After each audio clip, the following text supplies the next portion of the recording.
ఇప్పుడు యూఐ అన్నదానికి మీరిచ్చే డెఫినేషన్ ఏంటి? అంటే యూఐ అనే దాంట్లోనే మొత్తం సృష్టి అంతా ఉంది, నేను నువ్వు అని అనుకోవడంలో అదేమైనా మెటాఫరా ఈ టైటిల్కి? చూడండి, ప్రీవియస్ యూఐని వేరే చెప్పారు, ఇంటర్వ్యూర్ ఇంకొకరు వేరే చెప్పారు, మీరు వేరే చెప్తున్నారు. సి హౌ మెనీ, నేను ఒకేమో ఇలా అంటే ఏమి అని చెప్తే థౌజండ్స్ ఆఫ్ ఇది వస్తుంది. It is like A for apple లాగా.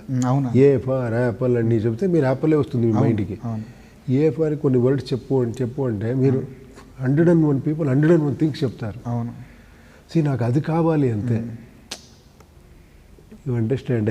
That's why I keep this kind of ఇది.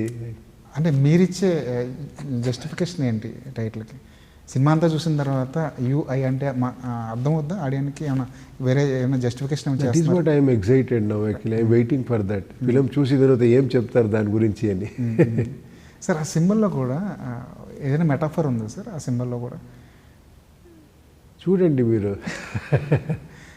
అంటే ఆ టీజర్ కానీ ఆ ప్రమోషన్ స్టఫ్ కానీ చూస్తుంటే చాలా విషయాలు సొసైటీకి సంబంధమైన చాలా విషయాలు దీంట్లో సెటైరిక్గా చెప్తున్నారన్న ఫీలింగ్ వస్తుంది. సొసైటీ మీద, ఇప్పుడు జరుగుతున్న ఇన్సిడెంట్స్ మీద ఉపేంద్ర ఒక సెటైర్ వేస్తున్నారు అన్న ఫీలింగ్ అయితే వస్తుంది. ఆ సెటైర్ని మేము ఆశించవచ్చా ఇంకేమైనా? అదే మీరు చూడండి, మీరు చూసి చెప్పాలి. అంటే 2040 అనేది ఆ టైంని ఎందుకు చూస్ చేసుకున్నారు? చూడండి, అది మీరు ఇచ్చేస్తున్నారు.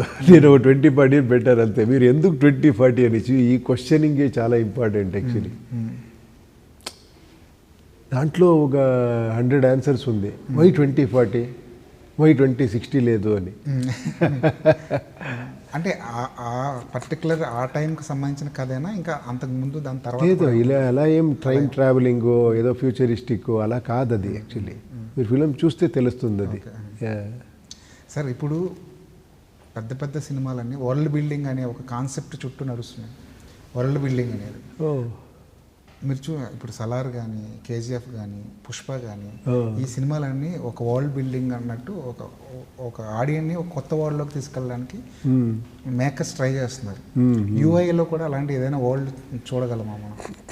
ఇది కొత్త వరల్డ్ కాదు, దీంట్లో ఉండే వరల్డ్ని కొత్త రకంగా చూపించింది ఇది. ఏముందో ఇప్పుడు మీరు ఇది స్టార్ట్ అయితే మీకు అక్కడ యూరోపియన్స్ ఉంటారు, అమెరికన్స్ ఉంటారు, ఆఫ్రికన్స్ ఉంటారు, వాళ్ళ అట్మాస్ఫియర్ ఉంటుంది in a very cute way. The whole world in one place.